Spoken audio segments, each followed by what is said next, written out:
Good morning, everybody. Thank you very much for being here at the first morning after Dev Rocks. I know I actually went to bed early, so I will be fresh and awake for this session. So it's going to be hopefully a bit of fun. So my name is Stephan Janssen. For the people who do not know me, just a quick introduction. So I'm guilty of starting Devoxxed, 17 years ago. It was Java Polis back then. And I also co-founded, together with Mark Hazel, who runs Devoxxed UK, Voxxed and Voxxed Days. I also co-founded Devoxxed for Kids, and that was basically because of my son who wanted to learn to program. And I said, like, you know what? I'll organize an event just for you. And he said, Dad, you're going to do this for me? I said, just for you. And then he went to this event and said, like, nah, it's not for me. Like, man, seriously? Come on, I did this for you and you're not. But anyway, it basically grew in its own right, even without his support, which is, of course, always sad, but that's what it is. And you can follow me on Twitter at Stephan007, and I still develop on a daily basis. So it's basically what I want to do in the next 50 minutes is give you like a war story of a project that I've been working on for the last 6 months. So the top level agenda is a bit like the objective of the use case or the project I wanted to develop, the actual development, and then the design, which is strange because normally you would do the design then development, so I'll explain that. And then the hard part was also the deployment. I mean, I'm a developer, I'm not a DevOps guy. I am a Devoxxed guy, but not a DevOps guy. And I must say that was definitely a painful experience, the deployment. And then I'll finish up with some next steps as well. And by the way, you've probably seen this guy, Mr. Robot. So what I want to do is actually, I like the first season. The second season I didn't like that much, but he has a very expressive face. So I'm using him as a way to express my emotions when I actually reach certain points. So that's why you'll see this character on my slides. So in October last year, I had an idea, is that, as you've seen in the opening keynote, we have like 20 events taking place every year. 6 Devoxxes, 14 Voxxed Days. And as you know, you can actually vote for sessions on the mobile app, or maybe you don't know, but you can actually do that. And for us organizers, it's very, very valuable to have that information, because we really want to know which speakers were really good, but also where speakers can be improving their skills and so on. So the feedback is really very precious, especially for organizers. So like these Voxxed Days events, they want to know like which were the top speakers here at Devoxxed UK, because they might want to also invite that speaker to their event. So every Devoxxed and Voxxed Days has a call for paper, so I'll call it CFP. And so my first objective was actually to import all the ratings from all the different CFPs, and they all have the same code base. So it's a Scala Play application, and it's basically every event has their own branch on Git, but they have more or less 95% is almost identical. So I actually called the API to get the ratings of the different talks, and I want to centralize it in the backend, which then allows me to create like a Devoxxians application where the organizers can go there and see like, okay, what ratings did this person had and so on. So basically aggregating this data. We were just discussing before I started, what about GDPR? Well, we're not actually keeping track of the emails of the speakers, so I actually dropped the emails, that's one thing. But I am using the Twitter account to identify a speaker. And if he or she doesn't have even a Twitter account, I just create one like first name _ last name, and that's the unique name or unique ID. So, it's softly compliant to GDPR. But that was the objective. So I wanted to develop this, and then, if you start with a greenfield project, you go like, what technology could I use? Because I like to learn and play with new stuff. So it's like, well, I've been hearing a lot about JHipster, so let's look at how cool it actually is, right? And how many people have already used JHipster, just out of interest?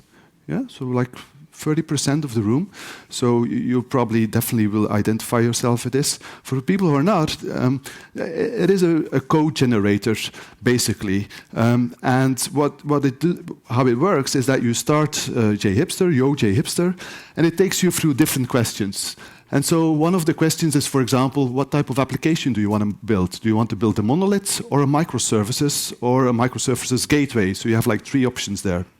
So I said like, well, okay, I'll just go for a monolith. And then another question which I had to think about was like authentication. What do you want to use? So I went like, well, I've heard really some cool stuff about Keycloak. So Keycloak is an OAuth implementation from Red Hat. I said, well, I want to play with that, so I've selected this one. And I wanted to learn Angular as well, so I selected, at that time it was Angular 4, and I selected Angular. And when you do that, this is like 2 minutes. It basically produces a first application, a first basic application. But the beauty is that it's all based on best practices. So if you look at the code, you can really learn how to build Angular application because you basically are learning by example. So it gives you an enormous boost. It's really very a nice experience. Another thing they have some starts at jhipster.com where they allow you to actually create your domain model. So what you can do is actually, they have something called IDL, domain language, or JHipster domain language, and it allows you to document your entities and then also document your relationships. So you can actually, because that's often what you want to do first before you do any development, is understand your domain model, the different relationships that you want, but also like the different CRUD applications that you're going to be using. And again, for us, or at least for my project, it's a very simple domain model. This is not the final one, so it's a bit more complex than that, but it couldn't then fit on one page. And what you then do, once you start doing that, you can add even some, like I said here, relationships, one-to-manys, many-to-manys, etc. And once you've actually have painted this, you just type in one command, JHipster import JDL, so JHipster domain language, Voxxed, basically the file that it exported, this JSON file. When you enter that, it produces tons of code, not only on the server side, or, on the back end, but also in Angular, and of course using TypeScript. And basically within 1 hour, you have a working application with your domain model, with the CRUD entries and so on. And so the first page would be something like this. This is their login page, where you can log in. And once you're logged in, you can go to your entities. You can actually manage your users. And there on the right top there, where you see entities, it will actually show you the presentations, the speakers, etc. And it all comes out of the box. So what you then do is basically starting tweaking it a bit. So for example, this is a list of the tracks. Well, by default, I also selected Elasticsearch. So it automatically adds a search box on top of it using Elasticsearch to search in that specific table. It comes with some basic edit, deletes, or view statements. The view I've removed and actually linked it to the item itself. But you get this in like less than an hour. Even if you know JHipster, you can do this in like 15 minutes. It's amazing. And if you would have to develop this from scratch, it would take you weeks and weeks, seriously. And it would never be as good as the code that they generate, because they got like, how many committers or contributors they have? It's hundreds. So it's basically a brainchild of 100 plus developers and all the best practices included in that generator. Great. So I was like, wow, I mean, I had a prototype working in 1 day. And then I started tweaking a bit. So I wanted, like, for example, edit a presentation. And I wanted to actually have the possibility to add other speakers or to add tags or remove tags. And the standard components, the bootstrap components that JHipster uses within Angular, didn't have like autocomplete and so on. So I went like, oh yeah, now I can do a bit of TypeScript development and look at some talks online and see how I can do autocomplete and with the delay and having fun, right? And like, oh yeah, and like after 1 full day of TypeScript, I had a working version. I was like so proud, like yeah. And so I said, like, okay, I'll show it to my co-organizers, like Alex from Voxxed Bucharest. And the first thing Alex said, like, Stephan, you have to use Prime in G. Okay, yeah, they have all these components. You don't have to develop this. I'm going, no, but I like to do this. No. Just get those components. And again, in less than 5 minutes, you can actually accomplish this. So as a tribute to Alex, he's not in the room probably, but I've added Romania to the example. But basically, Prime in G, I can't pronounce his name, so he's the Prime in G founder. Chatai, yeah, I always miss his name, and he's also into basketball, like I am. A great guy, but he's done this before for many years. He's done it for JSF, and now he's even thinking of doing these components for web components, so it's really following the standard. So have a look at it. It has a beautiful, it's all free, which is amazing. His business model is based on theming. If you want a special theme, you buy a theme for like 80 euros, so it's really cheap. But he has all these goodies on UI. And I'm a developer, I'm not a UI developer. There is Alex, I was just mentioning you, Alex. So he already has this really nice, clean look and feel components that you can use out of the box. So for example, this autocomplete multiple selection component looks like this. And in code, it's really very straightforward. Instead of spending one day typing TypeScript in, I just had to do these 3 parts. So you basically add the P autocomplete component. You need to include it in your Angular modules, of course, otherwise it doesn't know that this component exists. You add where the complete methods, you say, okay, well, search speakers. This will call this TypeScript method, which does a call to the speaker service, which was generated by JHipster. And then here you basically do a search, you do an HTTP GET. It is still using the old HTTP. I think Angular now or TypeScript has HTTP client, which is even a bit more concise. And you don't even have to convert it because you can actually typecast it immediately to your model. But that's it. I mean, that was as simple as possible to actually add my autocomplete to my application. Cool. So I was going like, okay, that's nice. I'm impressed. Let's see what else they have, right? It's like you feel like a small boy in a toy shop and you want to eat of all the candies, right? And so they have this cool, really cool component, which is this table view. At the time, they have a data view, and they also have the new table, which was previously known as Turbo Table. So they have a few tables. I've taken the older version, which was the one in November last year.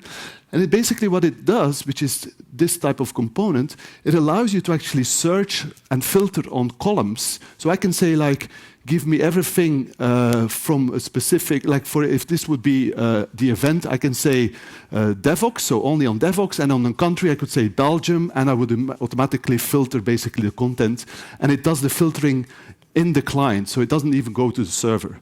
So there's some really, really cool components. I went like, okay, I need to have that. And I think when Alex mentioned me to use PrimeNG, I think it took me 3 days to replace all the default components with PrimeNG, and I was all set. So that was pretty cool. So my presentation view now looks like this. So I've got a global filter as well. I can filter on specific speakers. So I can say, like, give me all the speakers like Mark Reynolds, and give me Mark Reynolds speakers. I've hidden the rating, so I don't. It needs to be GDPR compliant. Yeah. But I could say, like, with 4. And then it would give me all the talks from Mark Reynolds with at least 4, or, well, with a 4 average rating. And that was like, yeah, that's what I want. I've even added here some tags where I can say, well, okay, if there's a play button, that means there's actually a YouTube link behind it. So we've got the YouTube link, and if you see one tag or more, it means that the presentation has been tagged as well, so we can actually find it based on tags. That's cool. You can even refresh it. You could even download the data as well. These are all PrimeNG components out of the box. Cool. So that was development. I have lots of fun, but this was like 1 week, maximum 2 weeks of work, like just playing around a bit and so on. But with the knowledge I have now, I could do this like in 2-3 days. Cool. But then was deployment. And that's how I felt, like, oh shit, deployment. I'm not a DevOps guy. It's like, how the hell will I do this? And like running around nervous and yelling to my wife, and she goes, what's wrong? I need to deploy. She calls it as like, well, you're working with dots and commas. That's constantly her joke. You're just doing dots and commas. She looks at me and says, these are just dots and commas. What the hell are you doing, right? Anyway, I need to deploy. Well, the beauty of JHipster, again, it actually out of the box produces YAML files to Dockerize and use Docker Compose. So if you go into the, like my backend application, in the source main Docker, you will see it has actually produced all these YAML files, and the app.yaml file is the main one, or the Docker Compose one. And you basically do Docker Compose up -f the file, and it starts magically all these components. So that was like, well, that's not too bad. I mean, I thought it would be worse than that. So that was good. And then, of course, I'm using Keycloak. So Keycloak does single sign-on, but it only works with HTTPS. So that was the first thing, like, well, I needed a helpline because I had no confidence in the DevOps thing. So I had some sessions, some one-on-one sessions with Alex from Voxxed Bucharest. And he said, like, well, okay, just use Cloudflare. Cloudflare has a free plan which actually allows you to auto-enable SSL. They do that for you. It's a bit like Let's Encrypt, but they do all the renewals and so on. So it's really a nice service, but it sits in front of your IP address, basically. So it goes through Cloudflare. It does not only do HTTPS, but it also does caching. It does DDoS protection, and a lot of free. It's unbelievable how much free stuff you get in the free plan, and it really brings added value to that. The next one was, of course, well, okay, we got that locally running, but, and again, I need to give credits to Alex when we had our one-on-one sessions. I mean, that's a bit of the problem when you work at home, right? I can ask my wife for opinion, but she's not an IT person. So she just says, well, your dots and commas, whatever. So I need to find other partners in crime using like Zoom US sessions, and then we do a bit of hacking for 4 hours together. And it's like pair development, but distributed, basically. And GitLab was... The problem with GitHub, I've got an account, but the problem with GitHub is that if you do a private repo, you have to pay after the number of times for the multiple private repos you have. With GitLab, with a free account, you can have unlimited private repos. Wow, unlimited. I mean, how the hell do they make money, right? So, no, great, so let's use GitLab, it's private repos. And the beauty of GitLab is that they have some, it's called continuous integration and deployment mechanism. So the only thing you need to do in your project, in your JHipster or whatever project you have, is add this GitLab CI YAML file. And this YAML file, and I'll share the slides after on, so, but basically allows you to identify the different steps, so the building, the testing, and the deployment of your project. And then whenever you actually then do a push into GitLab, it will trigger these CI steps. And what it does, it then builds, it creates the Docker file, it pushes it to the GitLab registry for your Docker files, and then it can actually push it using the next script, which is this one, where it actually can deploy to staging. And in deploying to staging, you basically say in the script, okay, well, I'm doing SSH, I will get the private key from GitLab, I'm using this private key, I change the permissions, and then I'm using this private key to do an SSH to my EC2 instance, and then I'm basically doing a pull from the EC2 instance, I'm doing a pull from GitLab registry, and then I'm doing a new Docker Compose up, so I'm replacing the image with the latest one on staging, right? You don't want to do this in production because then your system will go down, right? You don't want any downtime. But on staging, that's fine. And that was it. I mean, I must say, like just those two screens took us definitely a few evening sessions to just get it all figured out. So if I would have had these two slides, it would have definitely helped a lot. So hopefully you can use it. Anybody who's using GitLab? Okay, good. And who never heard about GitLab before? Great. I was in that situation as well. I had not known about GitLab. I only knew GitHub. So if you remember one thing, this is definitely going to help you. Cool. So you then go to the GitLab dashboard, and you actually see all the different steps. So every time I do a push, it does a build, and it creates the Docker file. And then here I can actually do the manual push to staging. So it's not every time that I'm doing a build that it automatically pushes it. I mean, by design, we wanted to have a manual step where I say, no, this version, yeah, now push that one to staging. So I was like, well, cool. Once that was all running, the only thing that still had to happen was I had to add, again, together with some assistants, DHA proxy, so we could actually at least do a bit of tweaking with the requests. But basically, that was it. I added Keycloak next to it using a Docker instance, using Spring Boot, because that's what JHipster uses. And I was now able to actually import and start showing this to my fellow organizers. Now, the beauty of this family, it is really a family, is that they're all very creative. They all have their own vision on these things. And when you show something to them, they all of a sudden come with lots of new ideas. You show that, they go, wow, what about this? Or what about that? I know Hubert has that as well. Like, yeah, you should do this and that. And before you know it, you just did a 1-hour demo, and you've got like a to-do list for the next 6 months. So, okay. Which is fine. So at least we had it running. And it was like me going to bed, like after I said to Alex and Andra, good night, thanks for helping. I was like, it works. It's just a good feeling, right? You just have a good night's sleep, nice dreams, and you're just happy. And so when you show this, then Mark Hazel goes like, okay, so now you have all the presentations centralized. You've even looked up the presentation on YouTube. Why not? Because I'm manually adding presentations to Voxxed.com.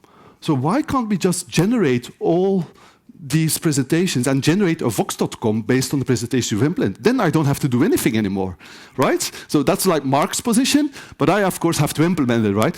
But that's fine. And then we were like brainstorming, yeah, but what about, let's do like, we have voxdays.com, so I need to manually add all the events. You've already created all the events because you need to import it from the CFP. So you can just show all the events on Voxxed.com, and hey, we're doing it for Devoxx well. So the landing page for Devoxx.com, just show all the Devoxx events. Makes totally sense. So yeah, cool. The only problem is that this is really customer-facing, so you need to do a bit of design. It needs to look a bit nicer than just the standard JHipster thing. When you think about design and you're a developer, you go like, nah, I'm not a designer. You know, those are the people. That's another breed of, different neurons connections. So I'm like, well, how I have to say, Antonio as well, right? We were like, how do I design this? Well, I did a bit of lookup, and what we've done with a lot of Devoxx websites is that we use WordPress. And WordPress has this concept of themes, basically CSS with some PHP plugins. But you can, as a non-designer, very rapidly create actually really beautiful websites without being really a UX expert. But you can definitely impress, in my case, my wife, where she's like, look at this, honey, this is really nice. And she goes, wow, it's really nice. Yeah, it's good.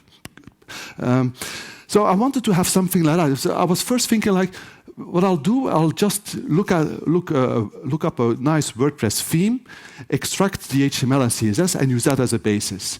I started doing that, and I was a novice Angular guy, and that really didn't work. It was like way too difficult. I didn't know Angular enough. And then I was looking a bit further, and actually found a website called Webflow. Who's already heard about Webflow? Only one. So that's... Keep that in mind. So Webflow allows you to actually, it has the same approach. It works with themes, but it's for designers and developers. So you can buy a theme, which I did here, it was like $40. And then as a developer, I can actually add data, so it actually works as a prototype, but on data that I've given it manually in their data source, basically. And so I can very rapidly actually have a solution there. And that's what I actually did. So I took that. You can then export it as HTML. It includes some JavaScript. There was a bit of voodoo script that I have to enable to make it work. So that's my intellectual property, which I will not share. I think you should also feel a bit of pain. I mean, it shouldn't be too easy either, right? And basically, that's what I had as a result. So let me switch to the browser. And basically, that's what you see. So I've already deployed it. It was in this abstract. It said soon to be released. Well, I basically released it, but it's beta, so it might still be a few bugs here and there. But basically, that's how it looks. So you have like this nice view, the past events, the next events, and you can like click on Devoxx UK. It gets the information. You can go to the website of Devoxx UK. You can go to the next Devoxx event, which will take place. Then you can like click here and see like, okay, well, who are the Voxians. So it's like showing me the top-rated speakers that were imported. And of course, Venkat is there, so I can go to Venkat, click on Venkat, and if the Wi-Fi works well, I can actually see all the talks from Venkat. And then I'm still here in the beta.devoxx.com, but the Vox Days is the same, but then with the Vox Days focus. And then I can see like, okay, so Venkat spoke, of course, he spoke at Devoxx US, so I can click on that. And now that's taking me to voxxed.com. And so this Voxxed.com then shows me the YouTube link. I have the abstract of Venkat. I can go back to Venkat and see again all his talks. And so you see, it looks nice. And as a non-UI designer, I could at least impress my wife. That was the only thing I wanted to do. Yeah. I'm impressed too. Yeah. Thank you very much. So I was like, yeah, that I was really happy. So. The next phase, of course, was like, okay, what other pain points do we have? A pain point was that every Devoxx Vox Days has their own CFP instance, and there are discrepancies between the different apps. And so one of the ideas I had, and this has been a dream for already many years, is that I wanted to actually use the backends, basically via the administration, to deploy a CFP. I want to be able to actually say, Canada wants to do a Vox Days. Okay, I want to go in the admin. I'll add Banff, which is in Canada, and then I'll say, okay, this is the CFP information. Start a CFP instance. Boom, and it starts. That was like my next goal. Right? So that had really an impact on the architecture a bit, because I actually had this type of environment, and I basically had to move to a microservices architecture, because I would be starting to reuse a lot of the components for the multiple events, and also isolate certain features so I could open source a specific microservice and have other people be involved, etc. So basically what this means in the JHipster terminology is that the websites, they become gateways, that's what they call it. And then on the back end, I'm still calling it a macro service, because it's basically a monolith that I'm trying to, decompose in multiple microservices, right? But I want to do it gradually. I don't want to do like a big bang, right? And even, thinking even about serverless as well. For certain features, I could actually think about just turning them into a serverless component. So that was like already the top view. And then eventually what I would do, like for example, this YouTube one, there's like this really cool project called Serverless. And it is like an agnostic serverless Lambda support, where you say, okay, I'll write my serverless method, and then you can actually deploy it to Amazon or to Google or to Microsoft, independent of your code. So this is like where I'm basically migrating to. This will take another year before I will actually identify certain components and decompose. But at least I'm gradually doing this now. Now, in JHipster, they have this possibility to recreate things in microservices, and they use a lot of new tools that I've never had heard before about. So, in the good old days when we were doing Corba or RMI registry or even SOA or ESBs, you had this type of service registry, basically a telephone book to know where that component is, right? And so out of the box, they have a JHipster registry, which is basically reusing the Eureka service from Netflix, I assume, and a configuration service. So this is your yellow pages, where they can find different microservices. And in the gateway, so the thing that sits in between the microservice and your browser, you have the AngularJS app, and then you have here the Zool proxy, the ribbon, and then also the access control to Keycloak. So basically what they do is that they do dynamic routing, monitoring, and security, and the ribbon does client-side load balancing to your microservices. So that's the architecture they have. Now, the reason why I've been attending quite a bit of other sessions yesterday is because this will really dramatically change when Istio will actually become more standardized. I mean, I'm really waiting for Istio. Anybody knows Istio? You should definitely check it out. The problem is Istio 1.0 is only going to be production ready by the summer, so it's still a bit too early to do this. But basically, Istio will remove everything what you're seeing with the red arrows, that will be removed by Istio. So it will really dramatically simplify your application because of that. So that's probably something I'll be doing during the summer holidays. But anyway, that's what I had, so I had to actually do this. Now, the beauty with JHipster, it works with metadata. So it was actually able to actually regenerate. And instead of selecting monolith, I just selected microservice gateway and then select the registry. So because that's not part of your monolith selection. And it reproduces your code based already on the selections that I've made. So I could actually switch from monolith to microservice in a relatively fast manner, which was really cool. And so you regenerate your JHipster projects, and then of course you need to do deployment version 2. And I was like, I felt very confident, hey, I've already done one version deployment. How hard can, if I've done a monolith deployment, how hard can microservices deployment be? You know, put my glasses on. Well, I was terribly wrong. Terribly wrong.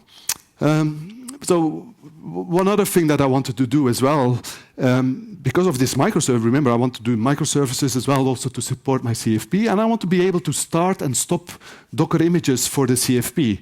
So if I start a new CFP for example, Devoxx Ukraine, it needs to also have its own domain name. So it needs to have, automatically it needs to be Devoxx Ukraine dot some domain name like devoxx.com, and I want to automatically also have HTTPS, so certificates.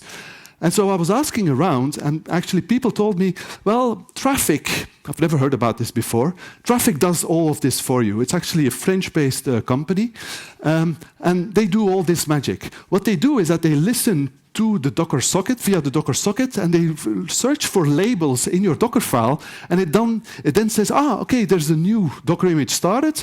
I look at the labels, and it will actually then recreate the domain name. It will talk to Let's Encrypt and get the certificate, and it will do all of this magic for you. I was like, wow, that's what I need.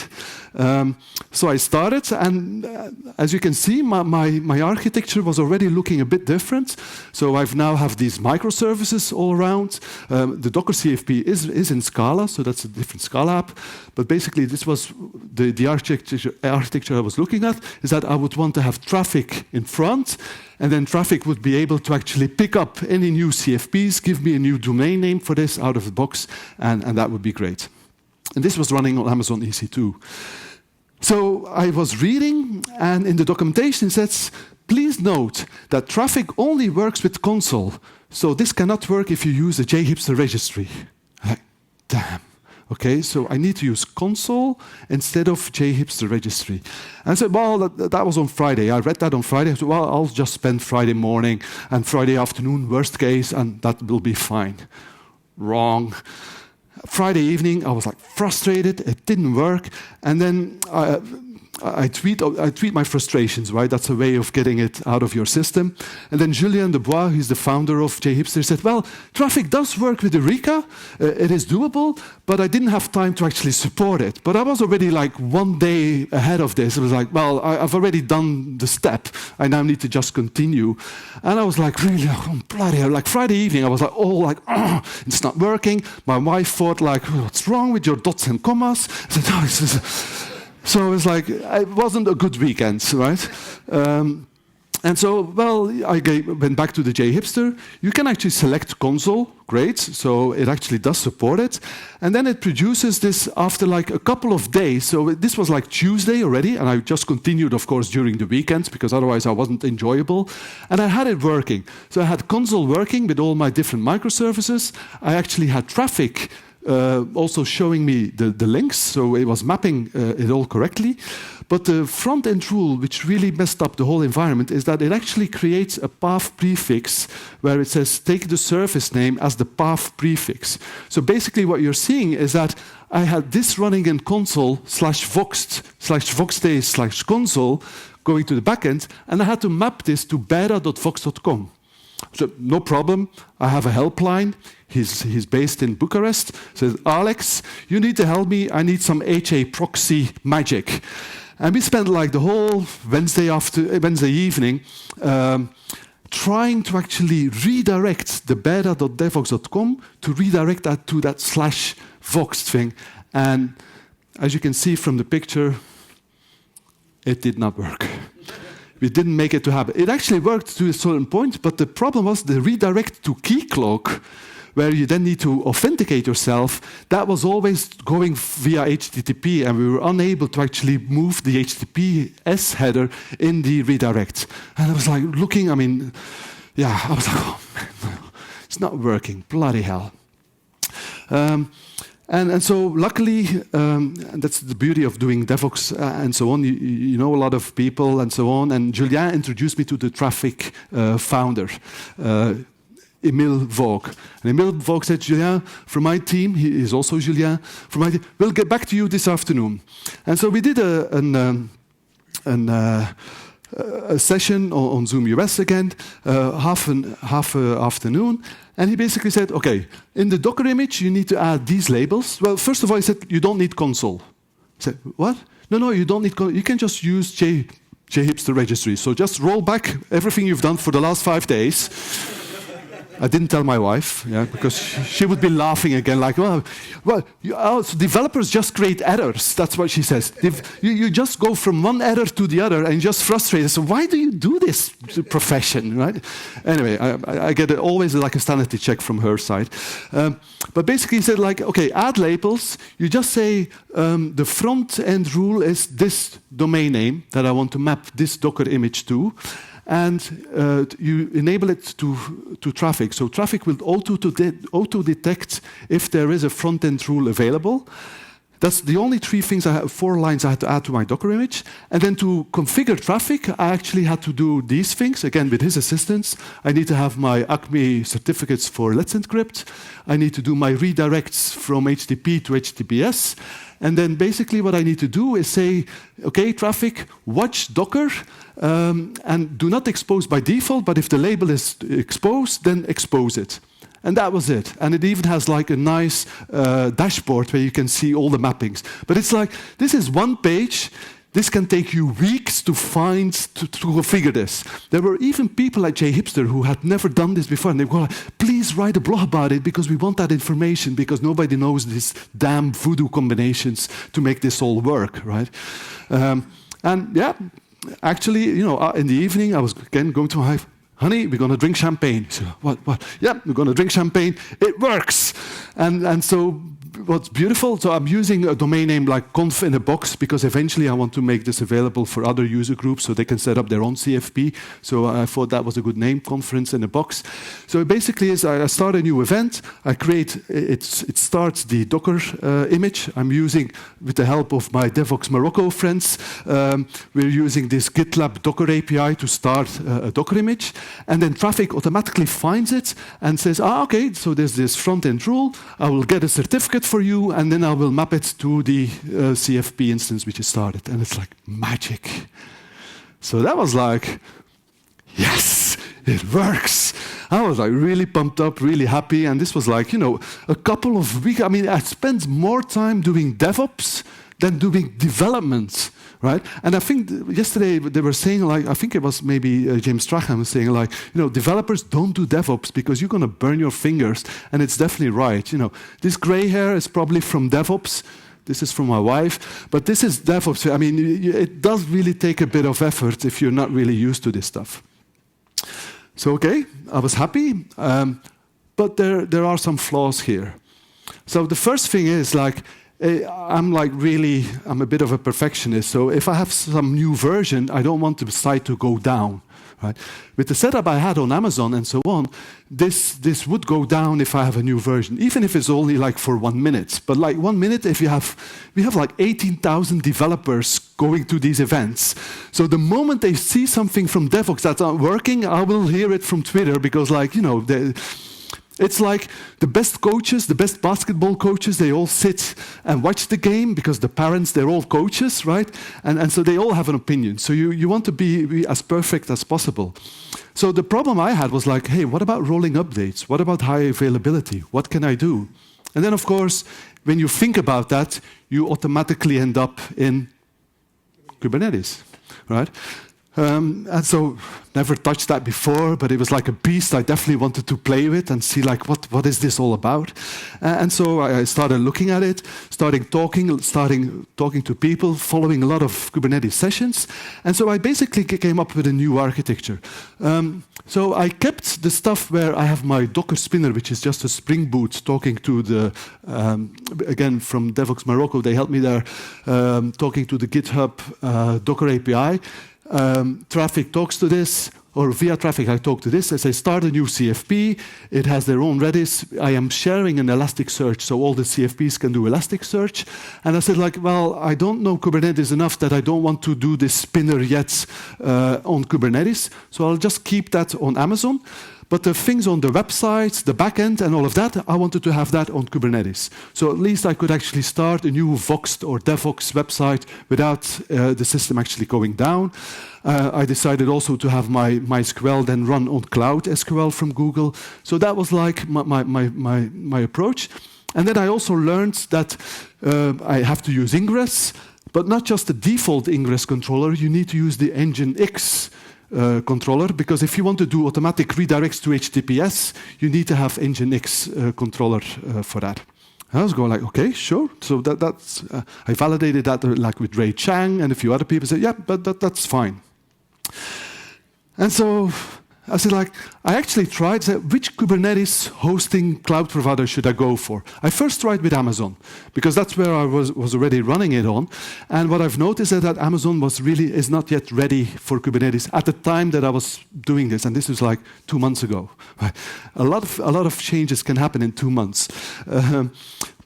So I went like, well, I did a workshop in Bucharest as well on Red Hat, on OpenShift, but that was like a bit too expensive. So I basically ended up at Google, right? Because they basically started Kubernetes and so on, and so I had to learn the Google Cloud thing, which I've never actually touched.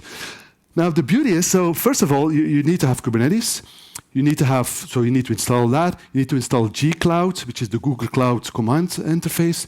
And I've also learned, again, at one of the Voxxed days, that I should use Helm as well. Helm is like a templating for your YAML files, so you can easily deploy these things. So I installed that. And then I remembered Ray. Probably everybody knows Ray. He's like the Kubernetes evangelist. Really nice guy. He's speaking here today as well.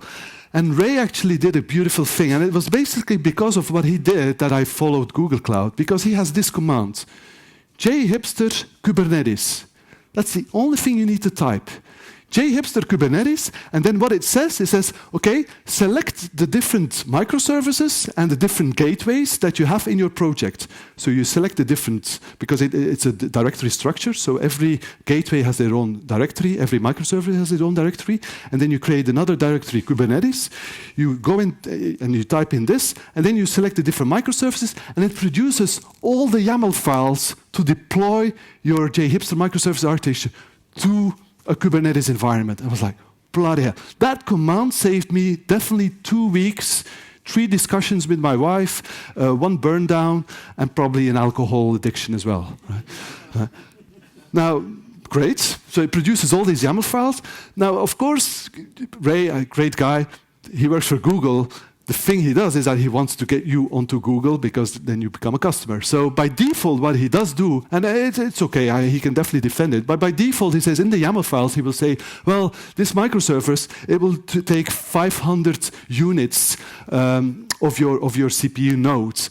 So by default, all your services are taking way too many resources, and as a result, you need to really select some very beefed up, very expensive nodes. And by the way, if you talk to him, he will give you like credits for free for a couple of $100. I even got like, well, I won't say the number, but he definitely supported me. He's like, hey, I'll help you so you can at least play with it.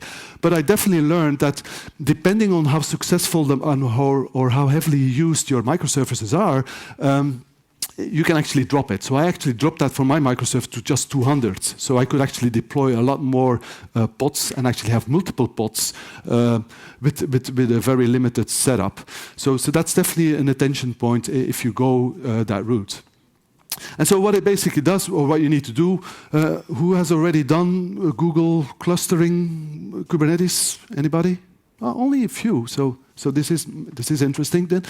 So you basically go into the Google Cloud Console, you create a project. So my project is Voxxed Family. You say create a cluster.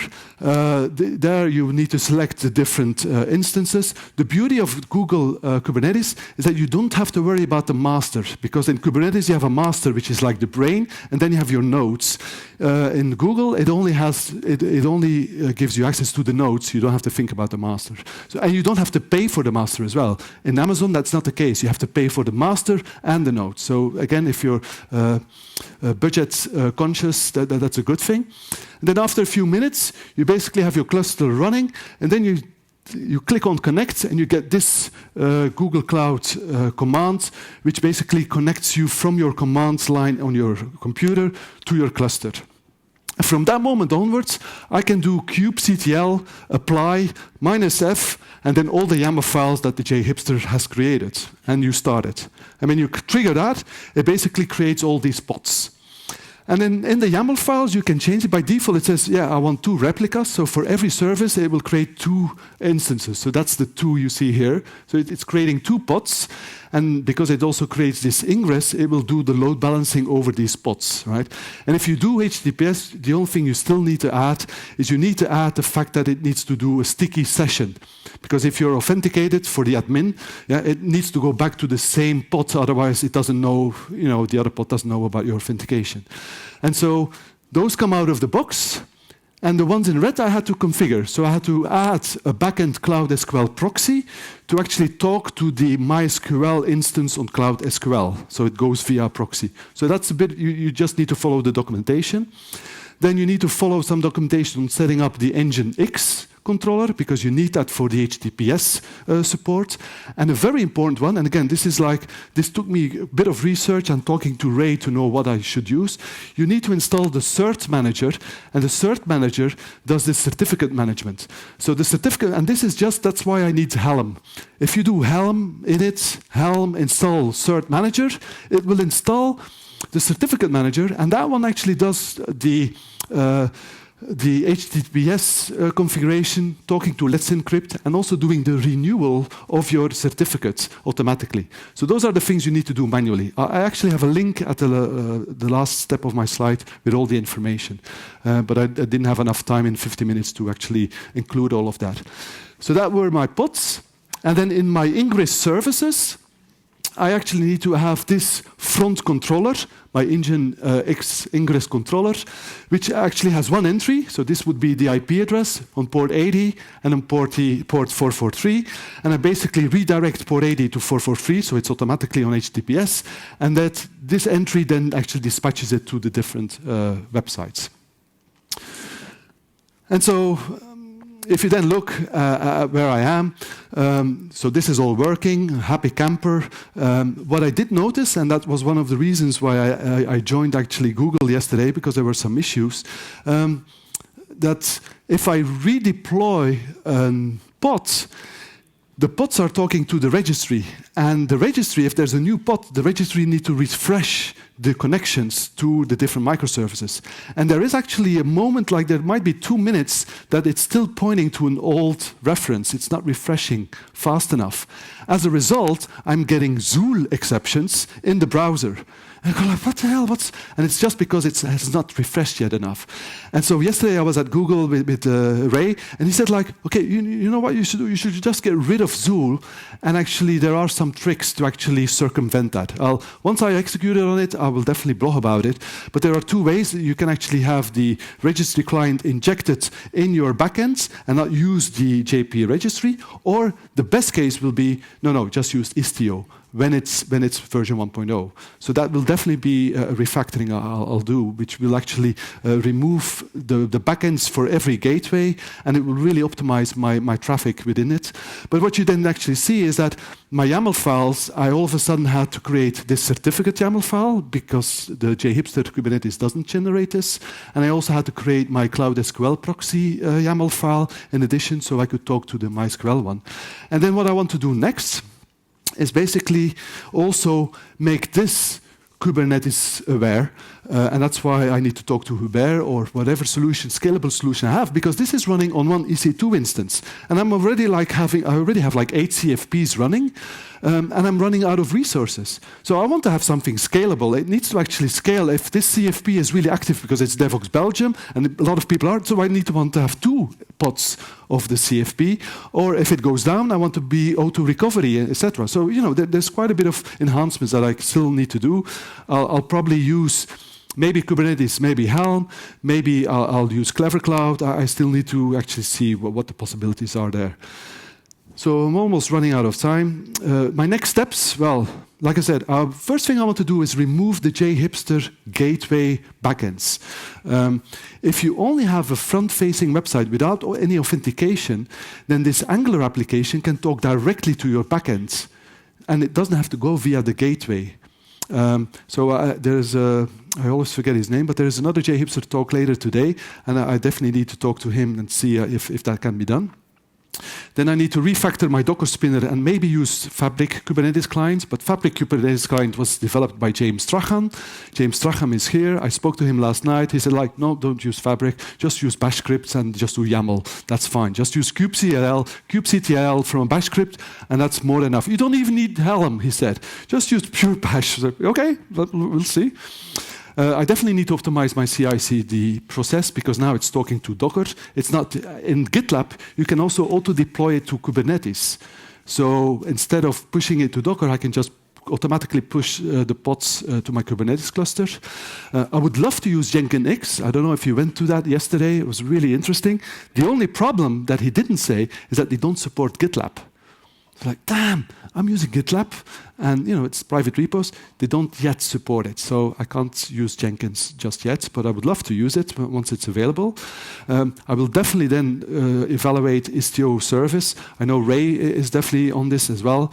What I've also learned on Angular is that the default Angular code from JHipster is fine, but you need to really actually centralize your services. So there is something like a Redux framework, and especially the engine RX, which actually centralizes all of this information, so I would love to do that. And I would also, because of caching and so on, I would love to convert my Angular application in a progressive web app using service workers, so I'm caching the data a bit more intelligently. Resources-wise, if you take a picture of that, it explains how the YAML files look like to deploy all of this. So I've created a documentation to deploy Alpha.io. Alpha.io is an open source registration application, which I will use for Devoxx Belgium. And so I was the first to actually migrate it to Kubernetes, and I wrote a blog about it explaining all the YAML files. And if you want to play with the websites, this is only the front-facing ones. I did not have time to show you the admin, because in the admin I can have like a calendar and create all visually the calendar of the events, and this information then creates the admin. So this is a bit hidden for you, but I can tell you, like, I'm getting goosebumps just thinking about it. There's some really cool shit happening there. So have a look at it. If you find bugs, let me know. It's still not perfect. It will definitely improve. But I'm going like in the evening now. I'm just taking my joint. And I'm going like, I only found that picture. I don't really smoke joints, but it's like. Life is beautiful. I hope you enjoyed the talk. Thank you for your attention.